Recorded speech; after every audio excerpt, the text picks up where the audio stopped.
The American Betrayal, swearing in our own damnation. Let's strip away the bullshit and face it head on. We Americans, no matter who we are, black, white, gay, straight, trans, conservative, liberal, middle-class grinders, or homeless junkies shivering in the gutter, can all agree on one thing. There are groups that have fucked us, our nation, and the world at large beyond recognition. Banking systems rigging the game with predatory loans and bailouts for the elite. Governments stuffed with slimy politicians who'd sell their mothers for a vote or a bribe. Lobbyists greasing the wheels of corruption, turning democracy into a pay-to-play circus. Corporations poisoning our air, water, and kids' futures for a fatter bottom line. Billionaires, millionaires, and now trillionaires hoarding wealth like dragons while the rest of us scrape by. And religious institutions, those sanctimonious vipers peddling salvation while pocketing tithes and covering up their own sins. These aren't just bad apples. They're the whole rotting orchard, and they've been carving up our way of life for decades. We see it, we feel it. The cost of living soars while wages stagnate. Wars bleed us dry for profit, not principle. The planet chokes on greed, and the safety net's been shredded by the same hands that cut their own taxes. These groups, intertwined, incestuous, and unaccountable, have collectively turned the American dream into a nightmare and exported that misery worldwide. No matter your identity or politics, you know they've screwed us. The evidence is in the tent cities, the overdoses, the kids who'll never own a home, and the wars that never end.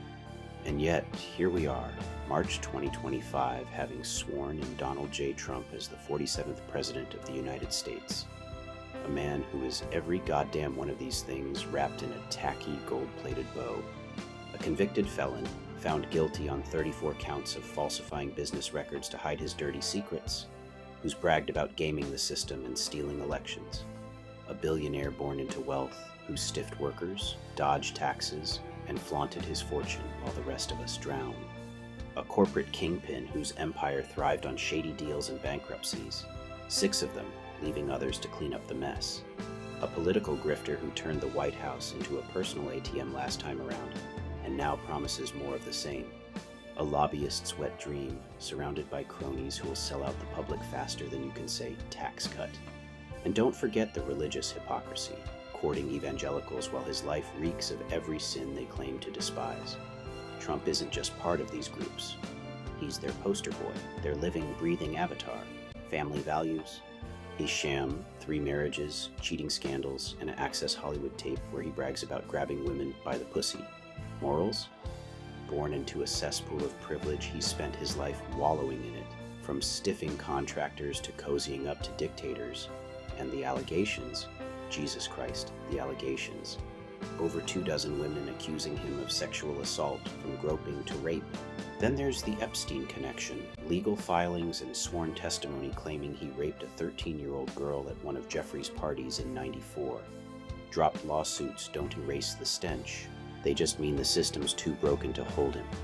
This is a man who's pawed around with a convicted child predator, partied on that plane, and dodged accountability like it's his job.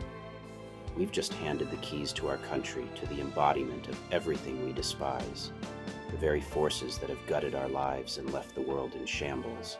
A man who's admitted to election fraud schemes, who incited a mob to storm the Capitol, who's promised to pardon those traitors and gut the government for his own gain. He's not a savior. He's a symptom, a walking middle finger to every American who's ever believed in justice or decency.